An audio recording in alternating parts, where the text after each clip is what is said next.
quizás es lo que más me gusta de ser un compositor de música para cine, manejar múltiples estilos.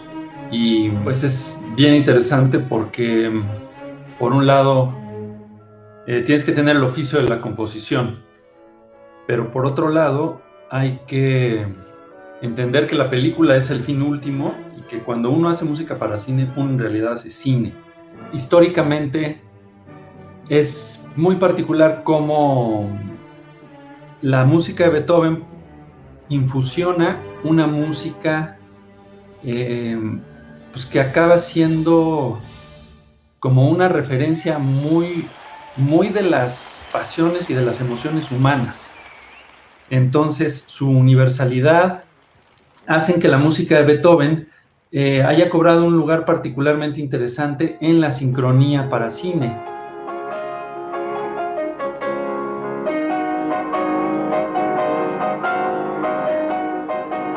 Si vemos históricamente cómo la música puede ser resimbolizada o resignificada, por ejemplo, no es lo mismo una película como Heroica de los 30 o de los 40, o lo que hace Tarkovsky en Nostalgia, que ya es 70s, 80s, con luego la nueva ola de películas beethovenianas en los 2000s. Y entonces son tantas las resignificaciones que sufre la música de Beethoven, que una vez que llega a la pantalla grande, la primera y segunda mitad del siglo XX, pues toma una nueva significación que es muy universalizante.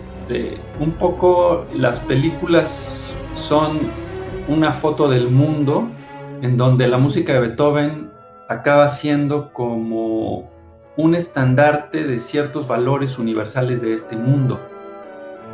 Yo quisiera aprovechar el curso para analizar un poco de cine, partiendo y observando o conociendo la obra de Beethoven. Yo creo que para entender mejor por qué es tan socorrido Beethoven en las películas, es muy interesante primero observarlo como una figura puramente musical, pero también es muy interesante que la vida de Beethoven como vida, como chisme, como suposiciones, es una vida muy interesante que ha generado un montón de películas.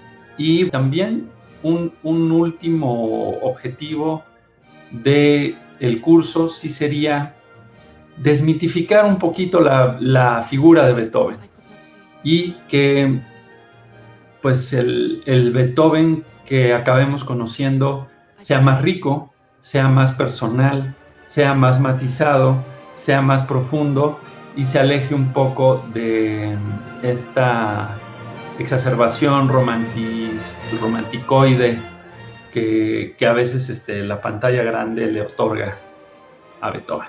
Yo soy Tomás Barreiro y estaré dando un taller sobre Beethoven en el cine, entonces los invito a que participen. Muchas gracias.